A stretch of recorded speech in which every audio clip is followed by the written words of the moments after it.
Бүгін болып өткен окуялар, кабарлар жана жаңылыктар менен Күн кабар Ак кеме студиясында Адлет Аманголов. Саламатсыздарбы? Коронавируска каршы күрөш боюнча республикалык штаб чет элдик жарандардын Кыргызстанга кирүүсүнө уруксат бериш үчүн эпидемиологиялык кардал турукташкан өлкөлөрдүн тизмеси түзүлөрүн белгилейт.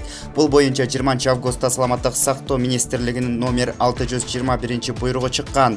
Документке ылайык тизме дүйнөлүк саламаттык сактоо уюму жана Кыргызстандын тышкы иштер министрлиги берген маалыматтар боюнча жаңыртылып турат. Мамлекеттик санитардык эпидемиологиялык көзөмөл борбору COVID-19 илдетин Кыргызстанга киргизбөө жана орунун жайылышын алдын алуу боюнча алгоритмден аткарылышын көзөмөлдөйт. Штаб кайсы чет мамлекеттердин жарандарынын Кыргызстанга киришине уруксат берилерин жазган эмес.